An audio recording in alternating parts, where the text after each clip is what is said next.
I'm Kurt Benkert, and this is Pocket Presence, powered by Sleeper.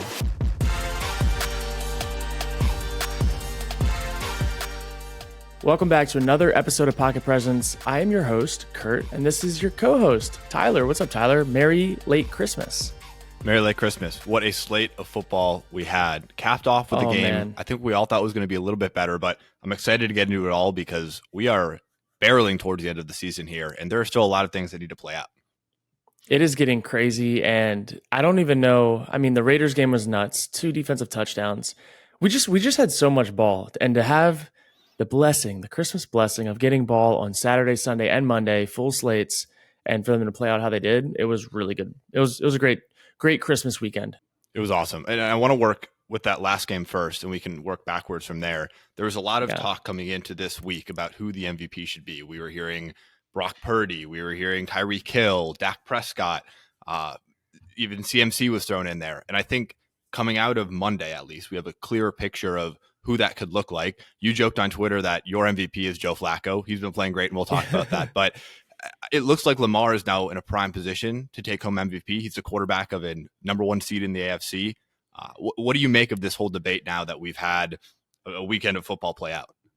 Yeah, this was the biggest weekend to shake things up. I think Lamar has been playing statistically not at an MVP level, but he is doing everything that an MVP should for their team. And I think it was basically Brock Purdy's to lose statistically. And if he had 1 week that he was going to mess it up stats wise, then he was out of the race. And I think that's happened. It's over. But yeah, I think at this point you look at it and it's Lamar Jackson unless something crazy happens.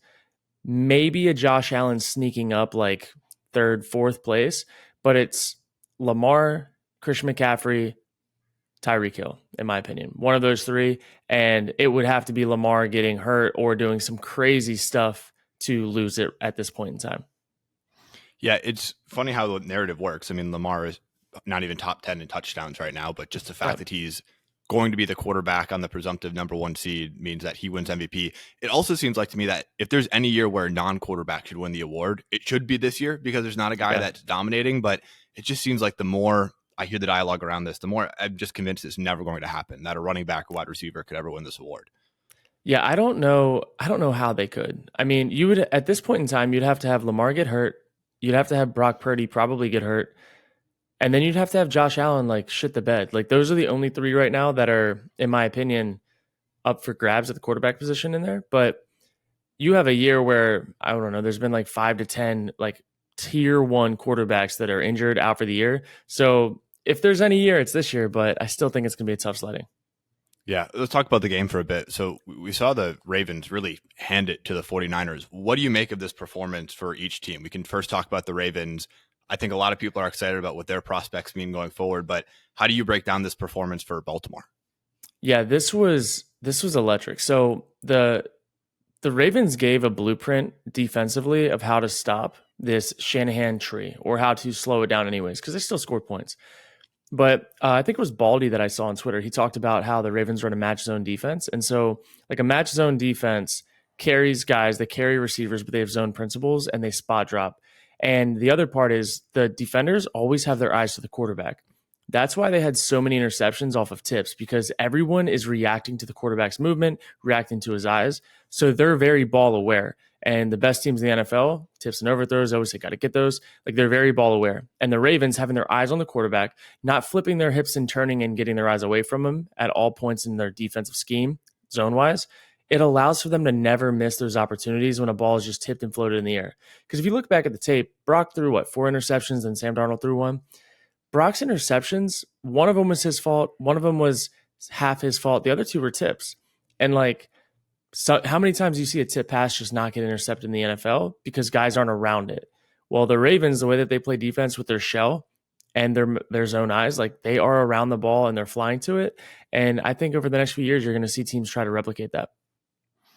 Flip it over to the 49ers now. I think you could make the argument that it's just one of those days when 2 teams go up against each other. Something's got to give and somebody's got to win. And in this case, it happened to be the Ravens. But I think a lot of people were pointing out that Brock Purdy gets some of these easy throws taken away. He doesn't look so good. Is this a case of just 2 good teams matching up, Kurt, or are the 49ers in trouble after this game? The 49ers are not in trouble. So they play the Commanders this week. And if there's ever a team to get back on track against, it's Commanders and Ron Rivera. Riverboat Ron, he's ready. What you really had to look at was, look, they were moving the ball. They were outpacing the Ravens all up and down the field. And then Brock threw that interception to Debo in the end zone. So again, safety reacted to his eyes, fell off of it. Debo didn't see the safety, didn't cut it flat enough. Brock threw it with trust. And maybe he shouldn't have thrown it because it would have been tight anyways, regardless of if Debo crossed face. So like that changed the course of the game. But at that point, he had like 80 yards passing. Kittle was almost over, I think he was over 50 yards receiving. Like they were rolling in it. They were in stride. And it just kind of felt like they started pressing too soon and trying to make up for it. Where I think they should have stuck to their scheme a little bit more, try to run the ball a little bit more because McCaffrey was getting open holes. I just think they started passing and trying to do too many shifts and motions to create an explosive play when they really didn't need it because the Ravens were giving up like gimmies, but then they'd attack and they'd have a turnover off of a tip. So the 49ers, in my opinion, they were forcing too much and the Ravens capitalized. A stat that I do want to highlight is from our friend Jack Settleman. He mentioned that Kyle Shanahan is 0-37 with an 8+ point at an 8+ point deficit entering the fourth quarter. Of course, that was the deficit that the 49ers had entering the fourth quarter against the Ravens. They ended up losing, so make that 0-38. Is there any concern that this 49ers team, is not meant to play from behind? So I don't even know if it's a concern as much as it's just a fact. They don't prepare for it. They don't like game and schematically, like game-wise schematically, they're not ready for it. So when I was there with the 49ers, most of the practice time was spent on like the script and the game plan, like the core of the game plan. A little bit of time spent on no huddle, like very little. And there wasn't even like a 2-minute meeting. So when I was with the Packers, we had 2-minute drill meetings. It was like we knew the breakdown, we knew everything. They don't really practice 2-minute because of their philosophy is the amount of time that you actually get to spend in a 2-minute drill over the course of the season. It's not worth the time wasted. That's their like kind of philosophy for it. So they're like aware of it. They have their plan, but it's not like where they put a lot of their money into or their time. And I think in games like these, that's why it looks uncomfortable because how often do you see the 49ers play from behind, like over 2 scores? Like really never. And so for them, they look at it as all year, like we don't really get in those situations. Why are we going to practice them all the time? At least that's kind of what I got while I was there. But yeah, they huddle every play. They read off of a wristband every single play. So like there's not often times that Kyle Shanahan's just saying like, hey, get on the ball, run this play and calling the play out in the headset. He's normally calling wristband 87 and then Brock huddles and reads it off. So like, I don't know. I think it's something they should practice more, obviously, but in their defense, they're not in those situations often, but I'd say in the biggest games, you're going to be in those situations.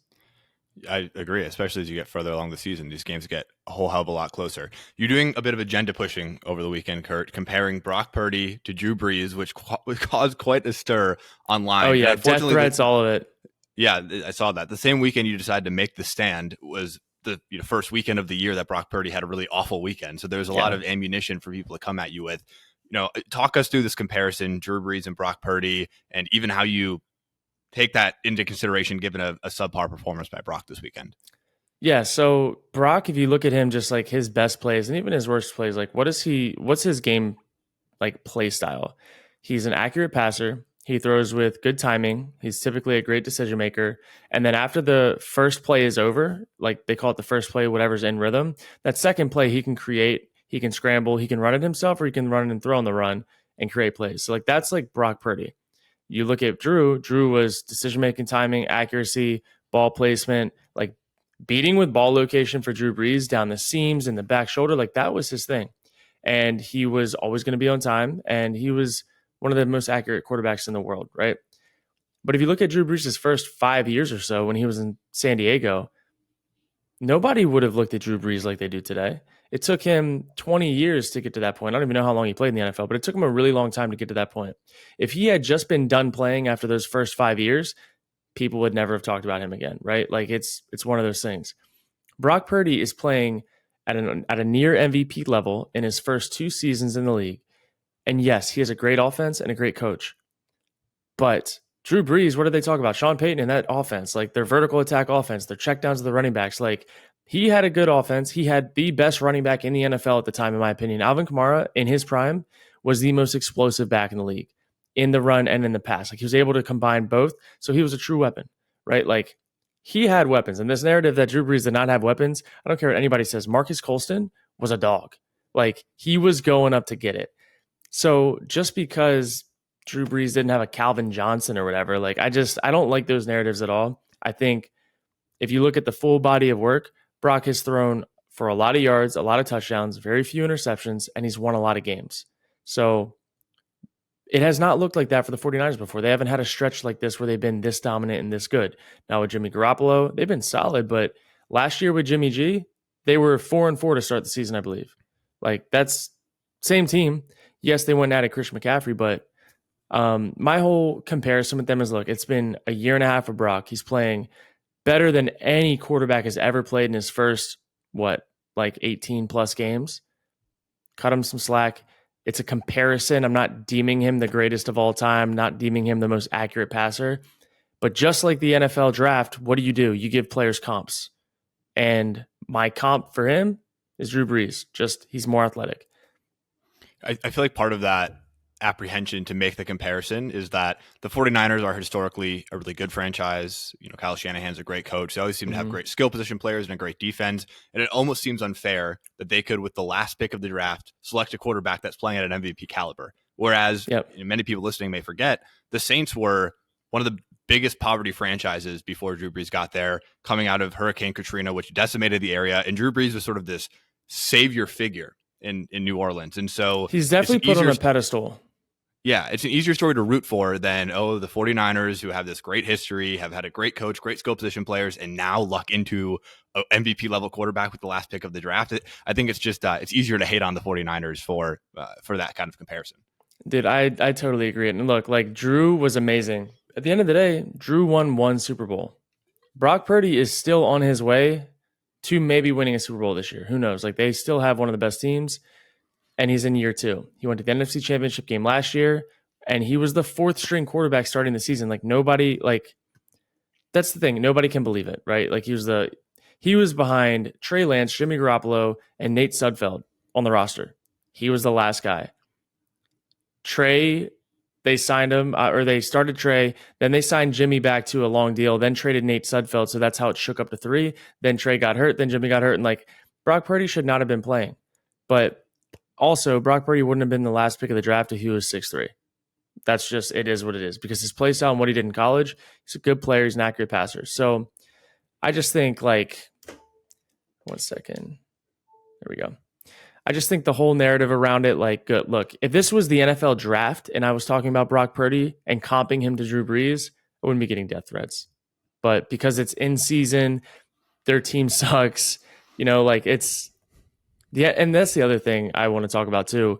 How long has the NFC South been just pretty bad? Like they've been, the AFC South and the NFC South have been poor for a long time. Yes, Matt Ryan had some years. Yes, Cam Newton had some years. But when Drew Brees was playing, they were just rolling that division, just like Tom Brady was rolling that division up north, or the AFC East. This isn't the AFC West, and this isn't the AFC North we're talking about. It's the NFC South. So take it with a grain of salt. I love it. Well, let's move on to a quarterback that there really seems to be no debate around right now. Joe Flacco is playing absolutely out of his mind.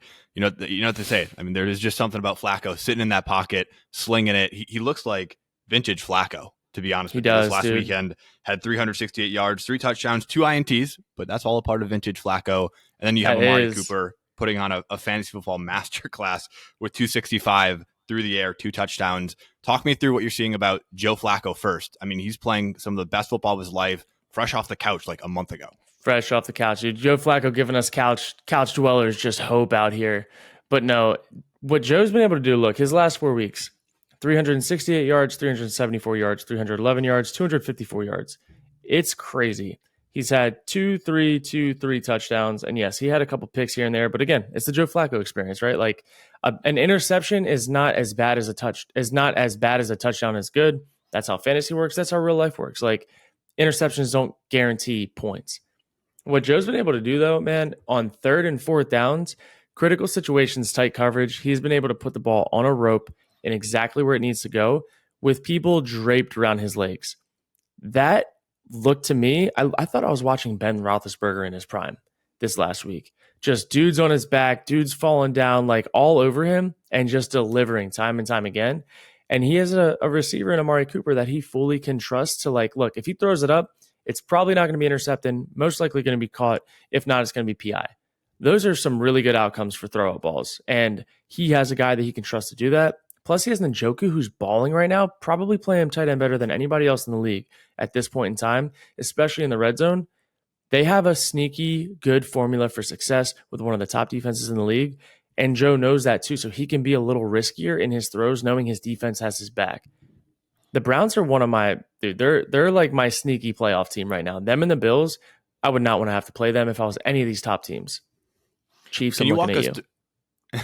Can you walk us through what it's like for Flacco to literally come off the couch? Like, he's not playing, and now he's playing really good football. What is how's he staying ready? Is he staying ready? Because we joke, like he comes from the couch. He's obviously still training and still preparing and hoping for a call. But what is he doing to make sure that when he gets that call, he's in full form? Because it's been so impressive. Yeah, he's probably working out, 3 to 5 times a week, depending on what his schedule looks like. He's throwing for sure 2 times a week, most likely. A guy like him, maybe 1 time a week, because he's got a special arm. He's got a hose, but I would say throwing enough so that you don't like have a tight arm come day 1, 2, 3 of practice, because going from nothing to practice, man, like you're going to be so sore that first week. But yeah, I think he's doing just enough while also being a dad. My dog's hanging out in the background. He's doing enough while also being a dad. Like, I know he's got like family life. So it's this balance of like, am I going to get a call? Am I not going to get a call? But I feel like as soon as you go into a situation, as soon as you step into that building, that switch goes off, dude. And like, it's just time for football. And especially when you've been doing it for as long as he does, it's muscle memory at that point. Yeah, I think he was ready for this situation, obviously.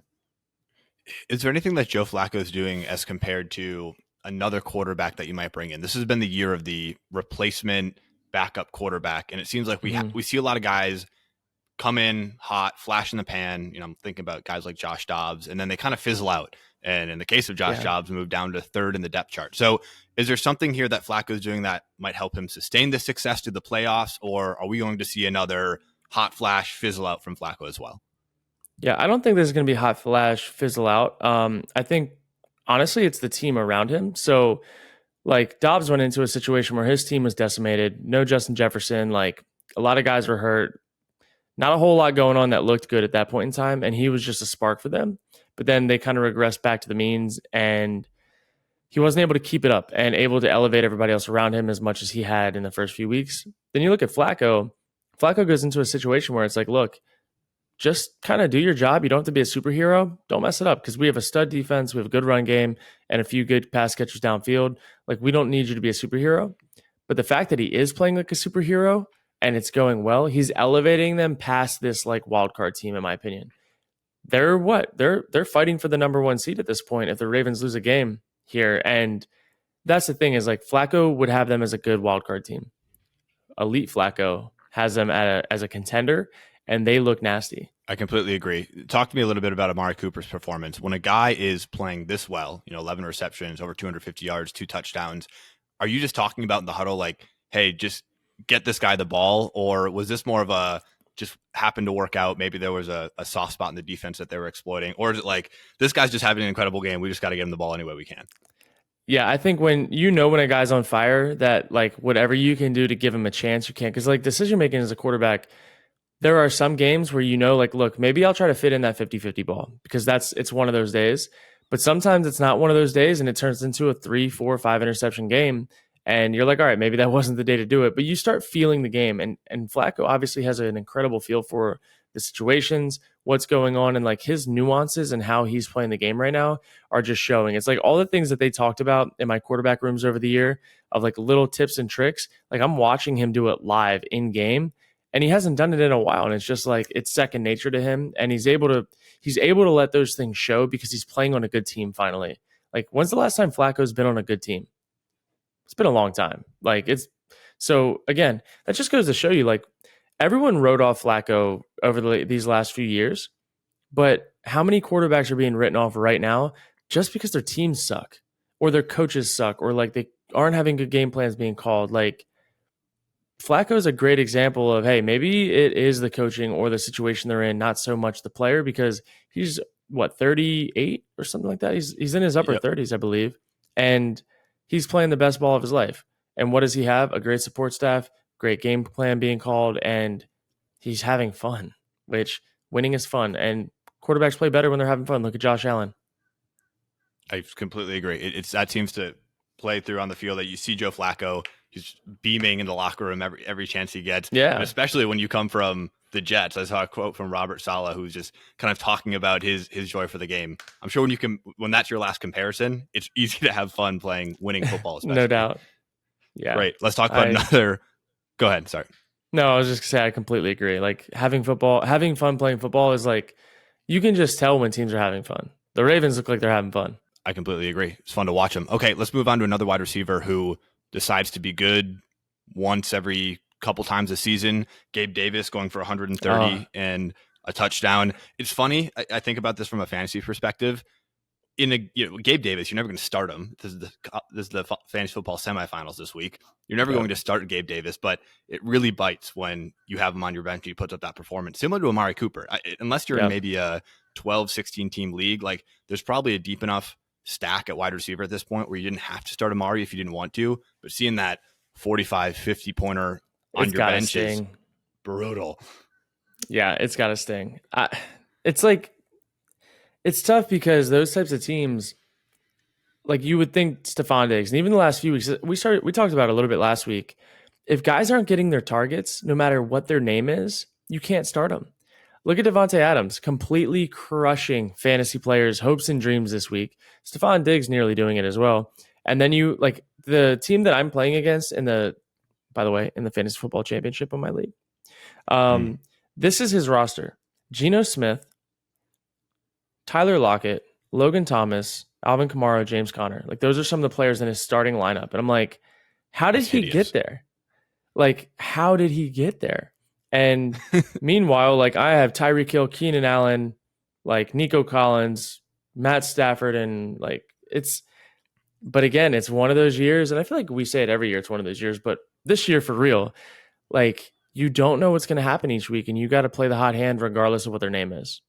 I think a lot of people are just kicking themselves. A lot of really funny content coming from the sleeper account specifically of like what it was like to have T. Higgins all year and then finally see him go off, or what it was like to have Gabe Davis or, Amari Cooper all year and then finally see them go off. It's like, you guys did this about 4 weeks too late for you to be any good for my fantasy team. 100%. All right. We have to talk about Joe Barry, how he is still employed. I'll start, I'll turn my Packer hat forward for this one, because please do. You watch the Packers play a 2-win Carolina team. Bryce Young looks so good, like the number 1 pick they drafted him to be. And then you look back at all of the quarterbacks that have had their best games of the season against a Joe Barry-led defense, and you just have to think about how this man has a job. You even go back to Joe Barry, earlier in Joe Barry's career. He's the defensive coordinator for the 0-16 Detroit Lions. It seems like every point along the way, there should be disqualifications for why this man has a job, yet you've talked about it, Kurt. The good old boy club of the NFL means that he gets to stick around and have a job, and there seems to be no accountability for the players who, at this point, are openly calling him out in the media, or at least subtweeting him when they're talking to reporters. And there just seems to be mutiny afoot. I don't know how he still has a job. I've never seen fans so united against somebody. To be fair, it does seem like in Green Bay, the defensive coordinator is always the most hated person in the building, but this year more than ever. When your offense, like DVOA, right? Like, look at the Packers offense. Matt LaFleur has done a hell of a job turning around this offense this season. Earlier in the year, it sucked. He made some adjustments, started switching things around, started using different shifts, motions, different play calls, like giving easier outlets, and they're rolling right now. And the only thing holding back this team is a defense, and really the defensive scheme with a lot of playmakers on that defense. But the thing is they're making it so easy on quarterbacks to get easy completions, to get yak, just based off of alignment, like just pre-snap. Pre-snap, these guys are not in positions to be successful more often than not. And that's the problem. You should not have Baker Mayfield, Tommy DeVito. Tommy DeVito just got benched, damn it. Tommy DeVito just got benched, and he was NFC Player of the Week against a Joe Barry-led defense. And this is not a personal attack on Joe Barry, but he should never have been the defensive coordinator in the first place. Stop giving unqualified people jobs. He is a hell of a defensive linebacker coach. He's a hell of a linebacker coach, and he's a good teacher of the game. Does not mean he should be calling plays. And that's the long and short of it. Stop giving people roles just because, especially when they're not qualified. Like, let him do what he's good at and keep him there. That's that. Because right now they're the only thing holding back this Packers team. Like, they should not have to worry about losing a game when they put up 33 when they're playing the worst team in the league. Like, when has Bryce Young ever looked so good? We literally joked about it pregame. Here's Bryce Young's coming out party. And what do you know? It's Bryce Young's coming out party. Like, and this week, literally, Nick Mullins might throw for 400 yards. And I swear to God, if Nick Mullins throws for 400 yards, there's going to be real mutiny because Nick Mullins has had like 8 or 9 interceptable balls in the last 2 weeks, plus 3 fumbles. Like, they should feast in this game. And the only reason that I really don't think they will is because of how they're lining up pre-snap, which comes down to your play caller. We talked about all that before. We talked about all that before. I think as a Packer fan growing up, you always talk about how there's a huge investment in the offensive side of the ball. A team, and maybe you can correct me if I'm wrong, Kurt. It seems like a real offensive leaning culture, from Holmgren to McCarthy to LaFleur.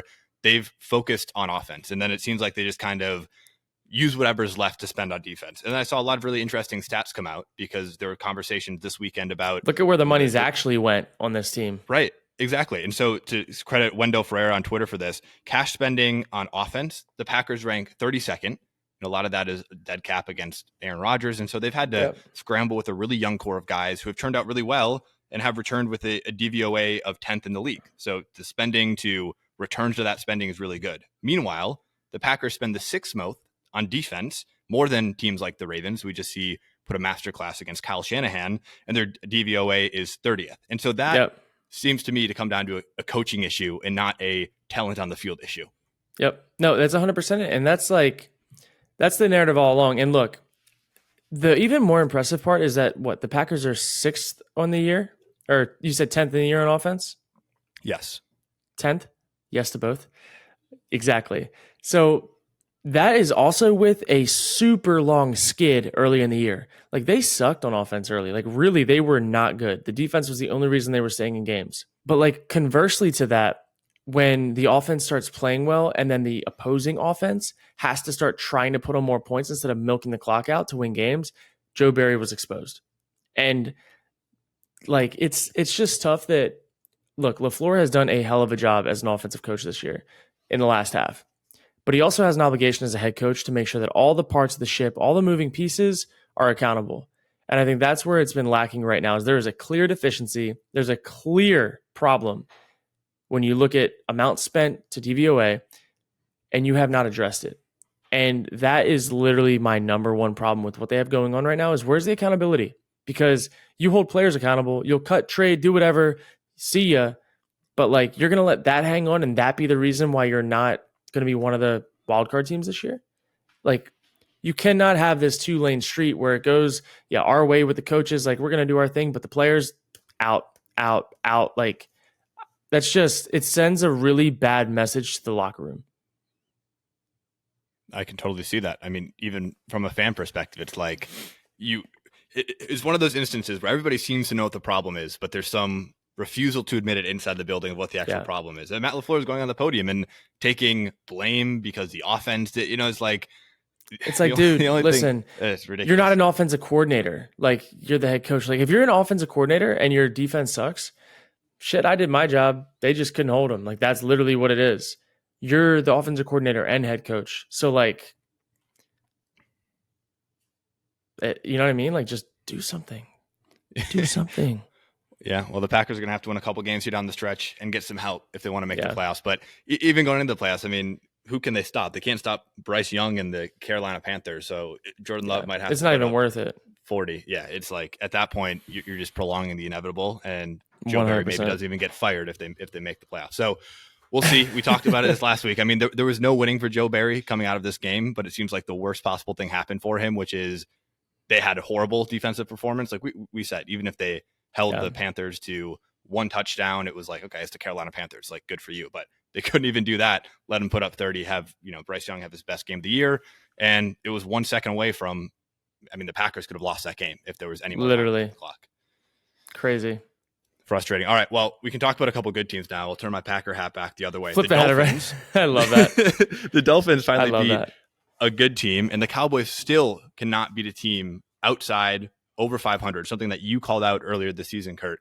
It seems to me, the Cowboys now have an uphill battle to win that NFC East, meaning that they're probably not going to be able to host a playoff game unless it comes down to a team lower than them winning and beating a higher seed team. So does this mean that the Cowboys are going to be one and done in the playoffs again? Because you're right, they cannot play a good team outside. It kind of feels like it. And the biggest thing that I'm seeing with them, dude, is it comes down to their red zone execution.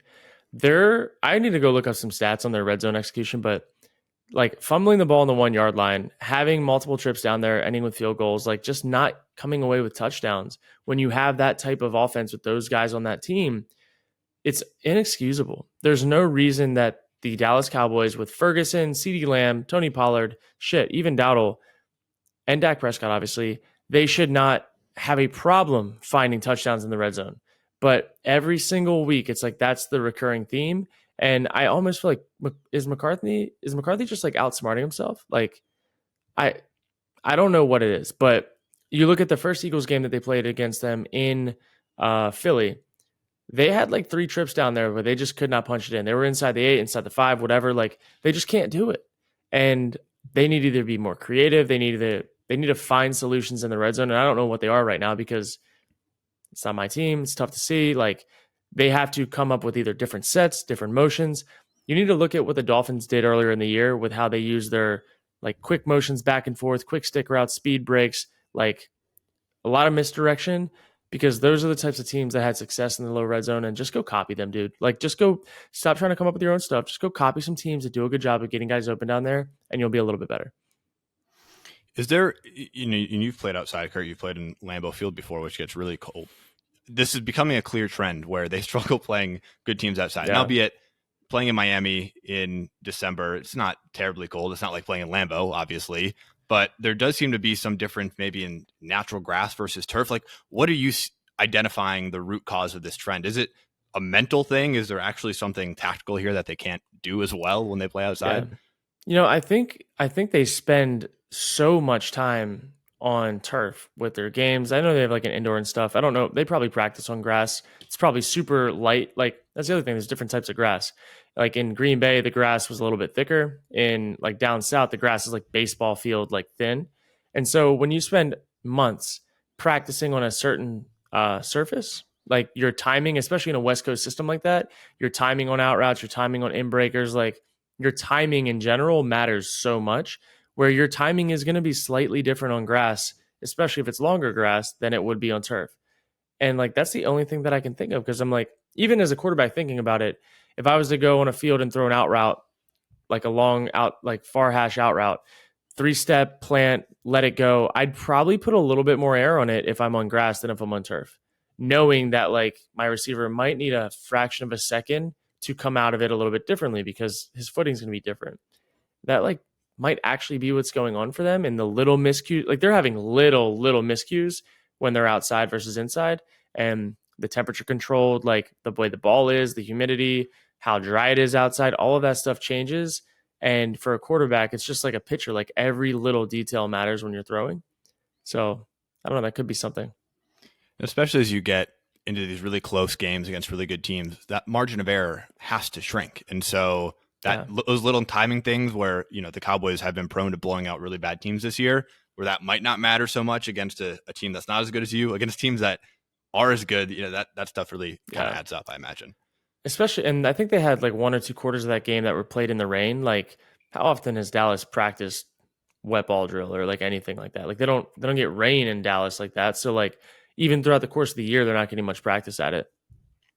Exactly. We talked last week about the narratives that would come out for each team based on this team. And we've now talked extensively about the Dallas can't beat a good team thing. The Dolphins, they've gone through quite an interesting narrative roller coaster this year where they come out and they score 70 against Denver and they're kind of the darling. And then you start to realize they struggle against good teams. And now they seem to be back on an upswing. I don't know if it's just Hard Knocks, Kurt, they Hard seem to be knocks, a really baby. likable team.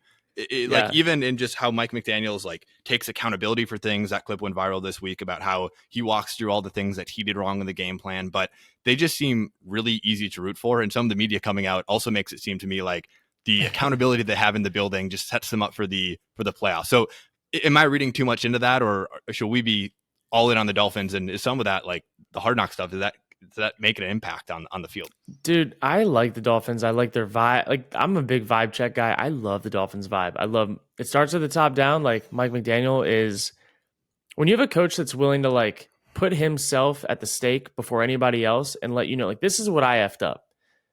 All right, we got that out of the way. Now we can go into what you guys need to do better. Like, that's how, like, he sets the stage prior to like digging into people. And he also comes from a perspective of like, look, I don't know everything, but I'm going to figure it out. And like, I don't know it now, but like, I'm going to work towards getting there. And like, I think being willing to accept that you don't know everything as a coach, like, puts the players in like, like he's just going to keep busting his ass to do whatever he can to get us in the best place to be successful. And if he calls a bad play, shit, he's going to try better next time to get us in a better front, get us in a better formation, whatever. And I think that allows the players to like check that box out of their mind that like, look, I know he's doing everything he can, so I'm going to do everything that I can. I'm not going to try to fix his problems because he's already working on them. And I think just that accountability makes players want to play harder over the course of a season. Like those few extra steps when you run into the ball, there's a little bit of like extra burst when you're trying to block and dig out a safety as a receiver. Those things add up over the course of a year. Is that kind of a generational attitude that coaches have? Mike McDaniel has obviously become the poster boy for this young, new, innovative offensive coach, but I can't imagine that's how every old head is like in the NFL. It is not, dude. That is the furthest thing from what it most of the time is like. A lot of it is like, this is the way it's always been done, or this is the way that we do it here, or like, this is just how it is. So like, get in line, fall in line, let's crash course to speed you up. Where like, it looks like McDaniel is open to suggestions, especially from like his good players. And I think at the end of the day, like, if you as a coach rely on your players to play well, to keep your job, why would you not want to do what they're most comfortable with and feel most confident in? And like, you see that with a quarterback play a lot. Like, the way that Mike McDaniel is calling plays for Tua is different than the way that some other coaches are calling plays for their quarterbacks. It's like he's adapting this offense around what Tua does well, whereas some other coaches in their schemes, they are just like, this is what we do. We got to get the right guy into this system to run our system, where this system is being catered to Tua. So I think the best coaches do that and they adjust. And you look at like the Texans with CJ Stroud, like they've catered that system to CJ Stroud's strengths. You look at Purdy, like the way that Shanahan is calling plays over the course of the year is different than he was for Jimmy. It's like, it's more catered towards Brock's skill set. So I think, and even now with Jordan, like LaFleur has changed this system to fit Jordan. If you look at how they're calling plays now in the season versus how they were at the beginning of the year, like I think beginning of the year is what LaFleur really wanted to do. And now it's like what LaFleur wants to do with Jordan. And it's working. And I just think coaches sometimes need a little bit of time, just like players do, to figure out what works best for that specific year. Sure. Onto a team trending in a completely different direction. The Chiefs are slipping at the wrong time. Some of my favorite, most ridiculous stats to come out of this weekend: the Raiders did not put up an offensive touchdown. They did not complete a pass outside of the first quarter and somehow still managed to win this game. What do the Chiefs have to do to get back on track? Man, they need a full overhaul of their heart. They looked like a broken team. They got abused in the run game. Like what the Raiders were able to do on that last drive to seal the game, just straight at you, full speed. You're not going to tackle us. We're gonna manhandle you up front. That's a bad look in your own home stadium. Like, especially when you're supposed to be one of the best defenses in the league. I think the Raiders outwilled them. I think the Chiefs are starting to point fingers. They also don't have like the explosiveness that they've been needing to overcome like long yardage situations. And I don't know, man. I think they're done. I think they're going to be done this year. I think they're going to need to look towards the outside for a receiver, whether it's going to be in free agency, which there's a lot of good free agent receivers this year coming out, and there's good receivers in the draft. I would not be shocked to see the Chiefs like load up with 2 to 3 this year and have a complete new receiving core. Is there somebody that you think they should be targeting coming out of this free agent class? Yeah, I think T. Higgins right now is number one on my list of guys that like he fits their kind of football. Like they need that across the middle, like willing to do the dirty work, but can also line up outside and win one-on-one. And they need a speed guy. Like they need a true speed guy that can catch downfield consistently. And I don't really know who that guy is just yet. Like maybe they'll be able to find one in the draft, but the draft is so hit or miss, and you like have to rely on these guys' learning curves to catch up in time for the season. But I don't know. What are some other available like receivers right now? Do you know? Michael Pittman. I think Gabe Davis becomes available after this year. So there's a couple. It's not a lot of true number one guys. It's guys that currently sit at number 2, number 3 on the depth chart and would have to get thrust into a number 1 role, especially for a team like Kansas City. Like a guy like Mike Evans, I think could help with that consistency factor. Like he's going to obviously lock you in for 1,000 yards a year, but imagine if they could get a guy like Mike Evans and T Higgins. Like those are two. It's very much a 1A, 1B kind of situation, but they need that. And I think it's a disservice right now to not have that for Pat. This is one of my favorite parts of the NFL. We talk about the Chiefs, write them off. They're still going to host a playoff game because they're still going to win their division. It's funny, especially when you talk about Green Bay is a bad example, but you look at a team like Chicago, who is just scraping and clawing for any semblance of hope that they could, play spoiler. And then meanwhile, you talk about the Chiefs like the world is falling, the sky is falling, but they're still going to host a playoff game, and hell, they could win something. Are we completely writing them off from making any noise in the playoff? Because at the same time that we say things aren't looking good, this could be the start to a Super Bowl DVD where you have, Pat screaming, Travis throwing his helmet, and then all of a sudden they're raising the trophy for the third time in this regime. I think anything's possible with them. Like they're a team that could just find a way. And especially if they get a home game. My only problem is like the two teams that right now it looks like they're going to have to play are either going to be the Bills or the Browns, I believe at this point. And holy shit.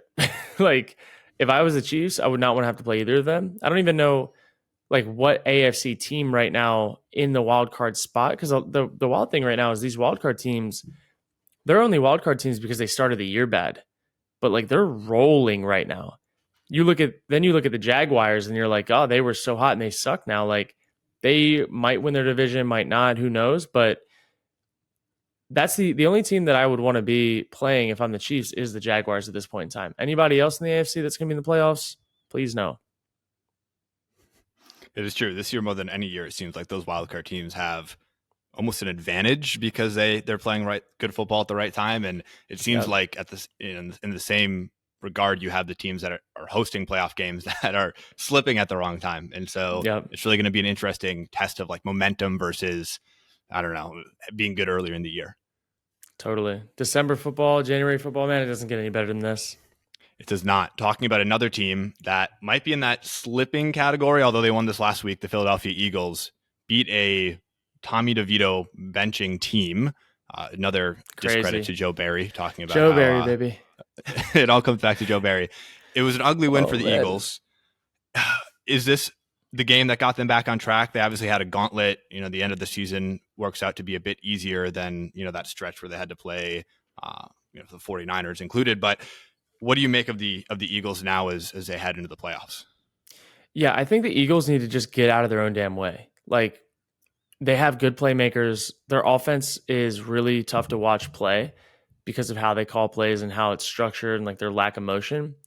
But when they started feeding their best players late in that game, AJ Brown, DeAndre Swift, they were marching up and down the field and they showed that they had the ability to do it. And I think right now they just got to get the ball in their playmakers' hands in space at whatever cost. Like whether it's in the run game, screen game, pass game, scramble, boot, I don't care. Find ways to get your guys open because AJ Brown and Swift should both have probably combined 30 to 40 touches in a game. And there's no reason, at least they shouldn't have targets in that range. But to wait until the third or fourth quarter when you absolutely have to, when you absolutely need it, that's going to get you beat against a good team. And they need to figure that part of it out right now. How much you called it overthinking with Mike McCarthy earlier, and I think it's especially true in Philadelphia where you have so much pressure, and maybe this is what the Chiefs fall into as well. There's so much pressure from your fan base, from your ownership, from management to be a Super Bowl contender every year. Those are the aspirations that the Chiefs have. Those are the aspirations that the Eagles have. And it seems like Nick Sirianni is one of these guys who just overthinks things, makes things complicated, and they seem to be always perceived as balancing in this like house of cards. Like if one thing goes wrong, it's fingers pointing, shit's hitting the fan, and like the total season's off. And it seemed like the Eagles were trending that direction these last couple of games where they were losing everything. And another team that's hilarious to me, where they're the second seed right now in the NFC. They're probably going to win their division, and they're in a great position to do so. And it seems like they are in the worst position they've been in the last 3 years. And they're going to win 12 games this year. Like, what do you make of this outside pressure? And how does it actually play into, coaching decisions or getting guys touches, like you said? Yeah, I think, man, I look at Nick Sirianni and I'm like, dude, you just need to get some more sleep. Like, he just looks exhausted, worn out. Like, this season's like beating the shit out of him. And it looks like that every year. And Aaron Rodgers told me that the best thing you can do in this profession is have balance, because if not, it will kill you. It will run you ragged and dry, and then you'll be worse at your job because you don't have balance. And I'm like, that was the first thought that I had when I saw him on the sideline. Like, when he just looks distraught and lost, I'm like, man, you just need to like take a step back for a second. Like, maybe on Tuesday, like go out and get a burger somewhere. I don't know. He probably can't do that in Philly, but it just looks like, to me, there's a lot of stress, like you're saying. And it's like, they're not even doing crazy things to like, they don't have like a Shanahan type playbook that they got to study every week, that like all these 100+ plays. Like, it doesn't, obviously they don't have that, because you see what they do on offense. Like, I'm just like, I don't know, man. It just doesn't look like a well-oiled machine. And to them, it does seem like a house of cards. Like, one thing goes wrong and you're not built to play from behind. And like, your scheme isn't really, up there with the upper echelon teams in the NFL. You're just kind of like moseying by. You do have a good record, but I don't know, man. If they lose, like, they could lose on a first round exit, and I wouldn't be shocked. I don't think anybody would be shocked, because they're just not playing like as good a football as their roster would suggest. And I don't think it's the players holding them back at all. I think they have probably the best roster in the NFL. A lot of discourse around whether the brotherly shove, the tush push, should be banned. I don't think we've talked about it yet on the show, but it seems like this offseason there's going to be some thing to do with the tush push, whether they say this is allowed, maybe some aspects of it aren't allowed, or it's completely banned.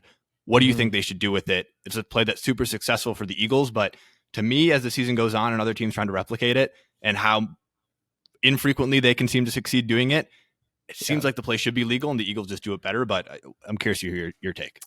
Yeah, my take is that they need to have rules around it. So I think the biggest rule coming at the offensive line cannot crowd the line of scrimmage like they do on that play.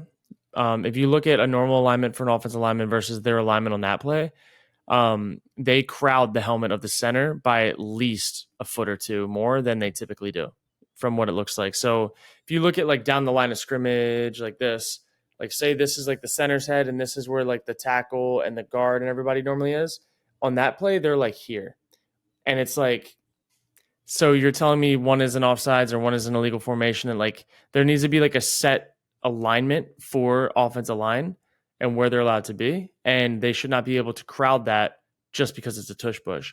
And I think there's a super gray area there that they need to go and get to the bottom of, because that's all the advantages. You saw Kelsey like move the ball and like pull it back a little bit to get leverage. He got called for that 2 weeks ago, but there are nuances and like scientific nuances to that play of how they align that completely change the probability of the outcome. So I think they need to, more so than like ban the tush push, create rules around the alignment of offensive line play that is going to be upheld. That's smart. And that's probably what they'll do, right? The NFL has these points of emphasis that they enact every single year. And that seems like next year that will just be one of those points of emphasis where you mentioned Kelsey moving the ball or the crowding of the offensive line. We'll just probably get a lot more annoying flags of like misalignment or offsides or false starts that make the game go slower, but maybe reduce the probability of that play being so automatic. Yeah, and it also might reduce the riskiness of, or the willingness of people to call that play if they know like there's a chance here we lose 5 yards on like some illegal formation, like where, look, there's a lot of creative ways to get 1 yard. And yes, that is the highest probability at this point in time, but I could definitely see that changing next year.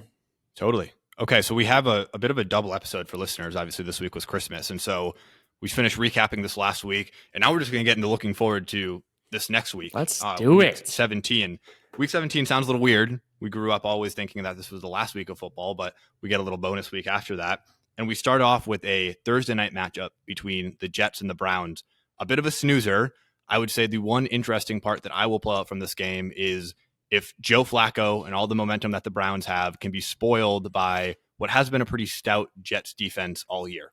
I don't know what you think about that, Kurt, but maybe we could convince ourselves that this Jets defense could hurt the momentum of the Browns, but curious to hear your thoughts.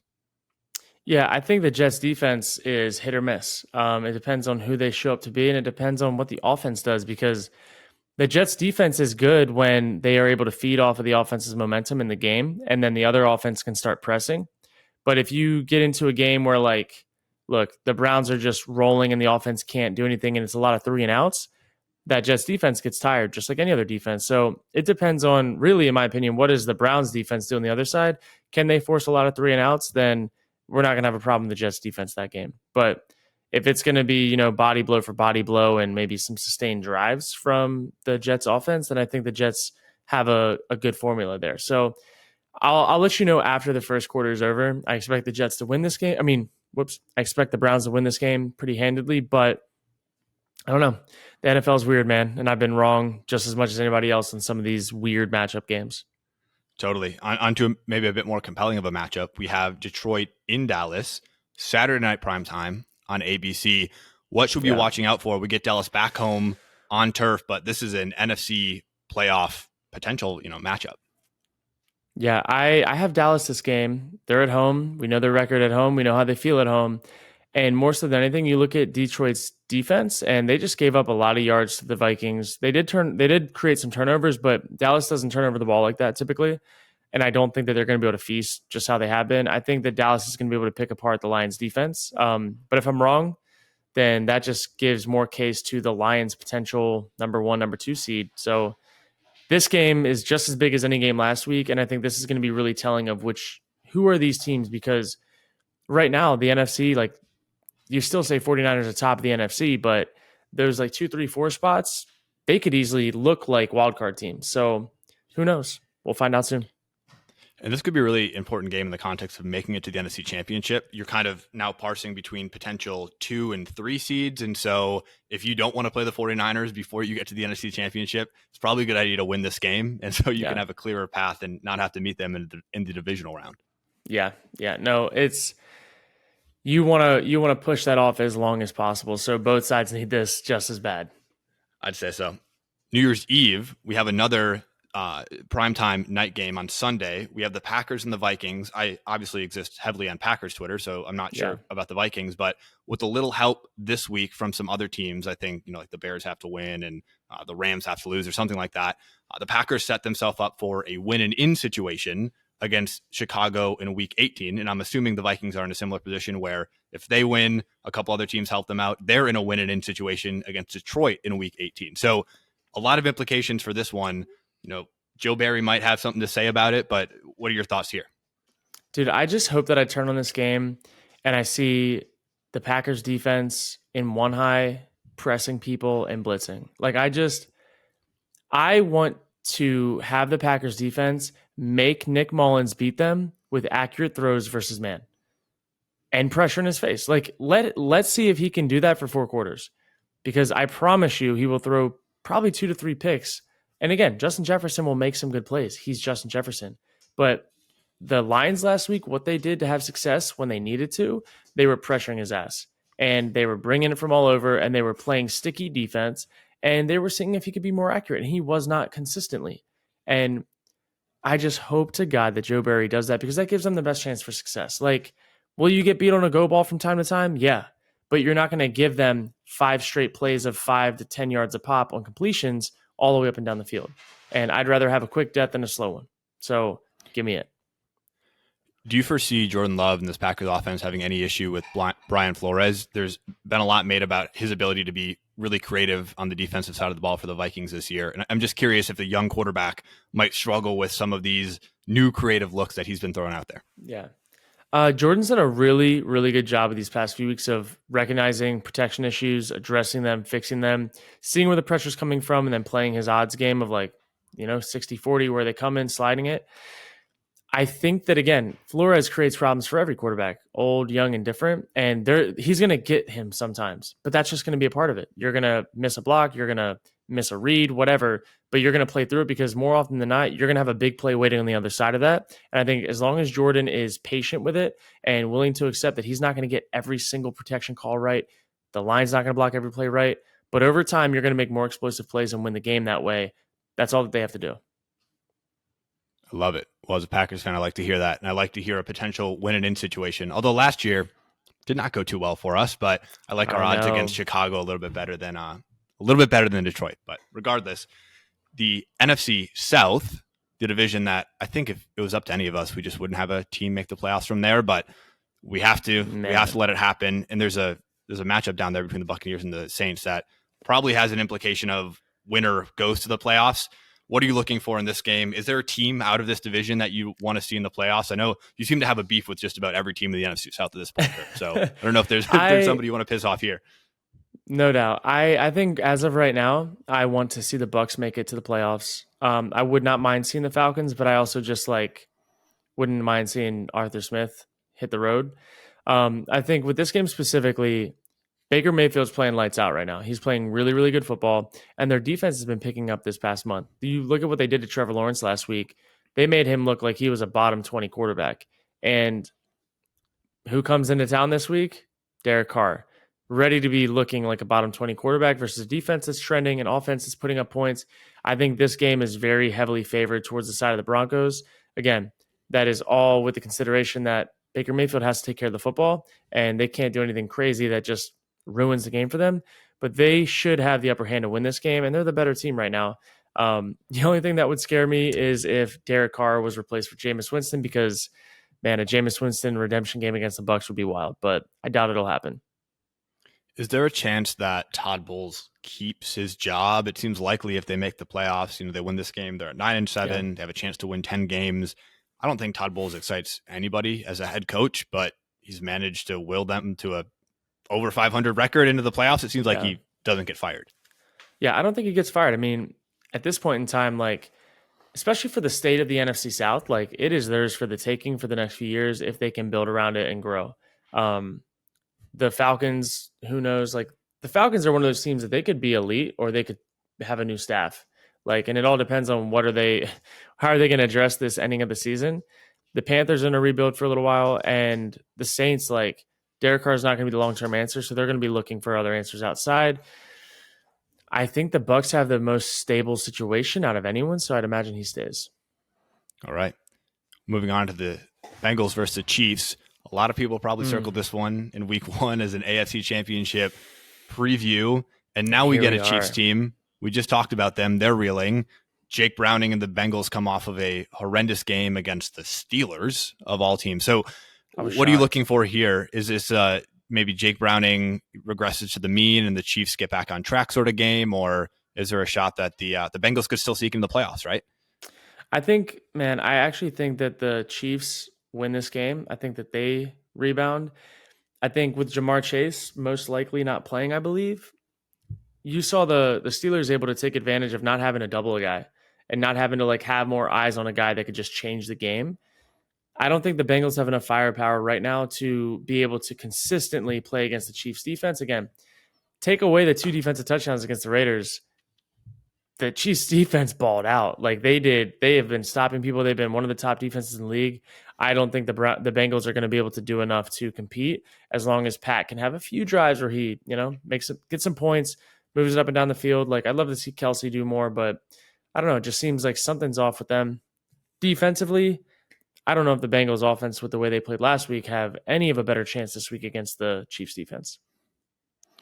And then we wrap up the weekend, although it's not chronological at all, with the Dolphins and the Ravens. It's funny how these games work. You have the Packers and Vikings in prime time, 2 teams that might not make the playoffs. And then you have the Dolphins and the Ravens, who are the 2 top seeds in the AFC, and they're playing on a noon CBS game, right? So it's funny how that all works out. But it seems like the Dolphins are the underdog, and I imagine the betting odds reflect that. Do they have a chance against this Ravens team? Is there a possible of a hangover against a really good team? It seems like the Ravens have just been playing a bunch of good football and a bunch of good teams, and that doesn't exist for them. But what do you think? I'm going to go with recency bias here and say that the Ravens probably handle the Dolphins. Especially knowing like schematically what the Dolphins do is similar to what the 49ers do. Ravens had success against it, creating turnovers. Like this game comes down to Tua and how is he going to handle the pressure and how is he going to handle like not as wide open receivers as he's typically used to seeing, because the Ravens have a good defensive line where they don't need to crowd the box to stop the run. So they have that extra defender typically in the pass game. Windows are tighter, lanes are closer. Like, what is Tua going to do? Is this going to be a Tua legacy game, or is it going to be Tua like need a new quarterback game? Like, again, I don't know. I think the Ravens handle them. I think Tyreek is the one changing factor because the 49ers don't have a Tyreek. And you have to give Tyreek a different amount of respect than you do the other receivers around the league. So we'll see what their scheme comes out to look like, but I still like the Ravens.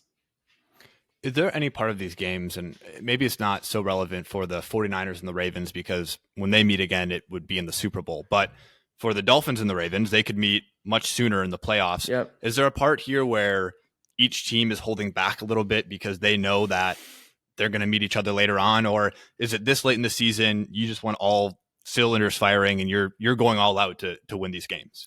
I think you're going all out because the seeding matters more than anything. The last thing that anybody wants to do is have to go to Baltimore and play in the cold in a December game or in a January game against a team that thrives running the ball. Like, nobody wants to have to do that because nobody wants to get Gus bust.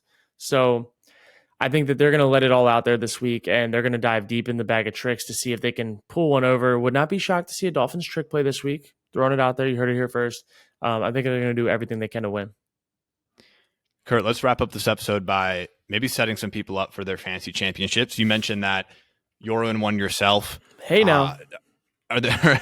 I'm in one too. Are there any players that you're targeting, looking at matchups that you're identifying that could be helpful for people as they hope to bring home a ring themselves this week 17? The defense you need to be looking to pick up right now, the Raiders defense. They're playing against the Colts. The Colts have struggled heavily, and they struggled heavily last week against the Falcons. The Raiders go to Indianapolis, but in the last 3 weeks, they've had 15, 26, and 23 points. And if you know fantasy championships typically come down to the wire, and every point in every position matters. This is the week that you need to be willing to drop your favorite defense and go get the Raiders and sell out. I think the Colts are going to have a tough time. Is Michael Pittman playing? We don't know. Concussion protocol. Probably going to be back, but he's got a neck injury. So like, that's kind of iffy. I think the Raiders defense is a defense right now that's willing to take chances in the pass game, and they may give up some points, but they're going to create turnovers, and turnovers in fantasy are worth more than giving up points. So I like the Raiders defense. So another sneaky pick this week is Riley Patterson. So he's on the Cleveland Browns practice squad. He's picked up as Dustin Hopkins' kind of safety net as a kicker. He came from the Lions, but if you look at last week, the Browns put up a lot of points. And against a defense like the Jets have a pretty decent red zone defense. You could see the Browns moving the ball a lot into red zone territory and having to kick field goals in a close, kind of weird game. Riley Patterson could be the sneakiest, most dark horse pickup of a century to win you a fantasy league if you do not have a kicker that you feel good about, like his offensive, with how his offense does. So not saying that Riley Patterson's a must start, but this is a guy that, like, coming down to kickoff, down to the wire, be very aware of the entirety of the kicking situation for them and for your team, because he's somebody that I would stash on my roster just to have if I didn't already have Justin Tucker, which I'm set, but not everybody else is. Another guy that I'm just going to be honest, I'm rolling with through the end of the season, thick or thin. Give me Matt Stafford, man. QB number 16 this year. He missed a few weeks, but in the last 5 weeks, he's had 24, 23, 23, 18, and 21 points. He's balling. He has not thrown an interception in the last 4 weeks. I hope he doesn't do it this week, but he's putting up a lot of fantasy points, and his receivers are balling. I'm starting him over CJ Stroud, even if CJ Stroud comes back. I know CJ's put up some crazy weeks, but give me Matt Stafford against the Giants, 18th ranked passing defense. And I think besides that, if you're in your fantasy championship, you pretty much have what you have, but it's those few, like, defense, kicker, and then maybe a quarterback position that you got to decide on away from winning it. I don't know what other podcasts are telling you to stream a kicker that's currently on a practice squad for a Thursday night game. I mean, that's some deep cut analysis right there, Kurt. Dude, and I think that's why I'm telling you, we're diving into every aspect of how weird this stuff can get. And again, you're talking to a guy that, like, I will pick people up just so other people can't pick them up. Like, I am the biggest fantasy football gatekeeper, and it's worked. up until this point. But yeah, man, like kickers and defenses, no lie, they've been the only reason why I'm in the championship. I've won my last few weeks, besides last week, the other guy I played it against shit the bed. But like I've won by 2 points, 3 points, 5 points, 6. Like it's been really close down the stretch, and I needed all of these games. And it all came down to me being willing to bench the 49ers defense for like a Packers defense with a good matchup. And like those things matter. So I don't know. I think you have to go with your gut on kickers and defenses. And those are the two for me that are the most volatile in my league. What is your opinion of kickers being only luck and that they should not even be included in fantasy football league rules? It's not only luck. There's some luck to it, just like anything, but you don't even need a good kicker. You need a kicker with a good offense. That's all it is. Like most kickers in the league will hit most of their field goals. Piggyback it with a good offense, like Jason Sanders or whatever for the Dolphins. Like he's been on my roster and in my lineup a few weeks, even though I have Justin Tucker. And if I think that the Dolphins have a more favorable matchup on offense, I'll throw him in. Like you have to be, I think in fantasy football, you have to be willing to die and let your ego go to the wayside by just starting people because of their names. Like I've had Justin Tucker on my bench and I have no shame in it. I've had the 49ers defense on my bench and I have no shame in it. I've drafted both of those guys. And like matchup to matchup, week to week, I think it's the NFL. Anything can happen, but you got to play your hunch of like, who's going to be scoring a lot of points this week? Let me go grab their kicker if he's available. Of course. Well, this is when football gets good. The implications for fans, the implications for teams, we have to soak it in while we can because we only have a couple weeks left of this regular season. We are here, man. I'm excited. This was a fun episode. I love being able to like dive in and recap and set the stage. And now we wait and see. Got to see what happens this week. But thanks for chopping it up, Tyler. Thanks for everybody that listened to this whole episode, man. I've been enjoying it a lot, and I'm excited to see what happens. Another wild weekend of football on the way. See you guys.